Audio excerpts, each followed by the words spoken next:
Hey guys, it's Susie. Welcome to day one of 5 dinners with Susie. I'm so excited that you're here. Today we're going to be making one of my favorite meals, Instant Pot vegan burrito bowls. This recipe is so delicious and I know that you will love it too.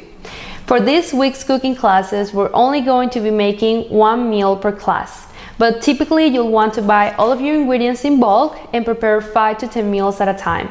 That way you'll also be saving a ton of time and stress because you'll be super prepared for the week or for the month depending on how many meals you're making. What's so great about freezer cooking is that all of these meals last for up to 90 days in the freezer. Taking advantage of all of the bulk deals you see at your local grocery store will literally save you thousands of dollars every single year. And you can prepare 10 or more meals in less than 1 hour with no problem. With that being said, I'm gonna go ahead and grab my camera because you're actually going to be making all of these meals here with me. Okay guys, so we're going to start by adding half a cup of salsa. We are going to add a quarter cup of chopped pickled jalapenos. If you don't like spicy like me, you can skip this ingredient, but my husband loves it, so I'm gonna keep it. Then we're going to add 1.5 cups of frozen corn. As you can see, I'm using 2 different ones. It's because I already had some corn in my freezer, and that's one of the great things about freezer cooking is that a lot of the ingredients you already have them in your pantry or in your freezer, so that's really cool.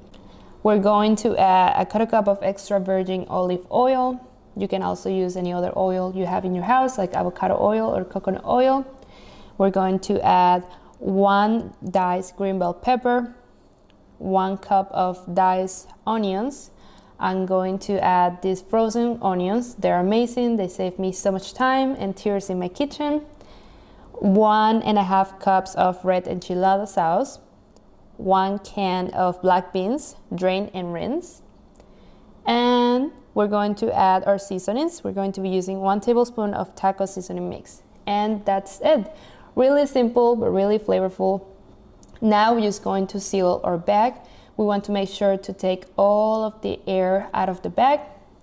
And then, as you can see, I'm just sealing it, mixing it up a little bit. And once you're done, you just have to freeze your bag.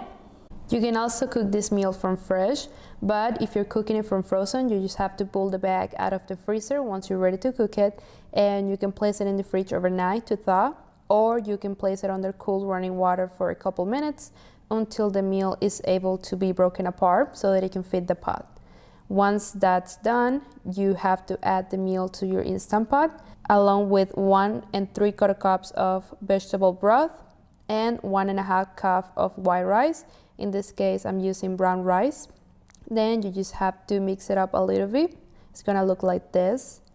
You're going to place the lid and you're going to set the Instant Pot to the rice setting and you're going to let it cook. So I'm gonna place brown rice here and press start. Once it's done cooking, just allow 10 more minutes for natural release. You're going to move this to vent so that it can release all the pressure. And we're going to take the lid off, and this is how it looks. So yummy. This is honestly so good by itself. I'm gonna go ahead and serve my husband a little bit because he loves this recipe. And I'm going to show you what am I going to use as toppings. I'm going to add some lime slices as well as for some pickled onions. These pickled onions are so easy and so yummy. And that's it, some cilantro on top and we are done. I hope you and your family enjoy this recipe and let me know how it goes. Ciao.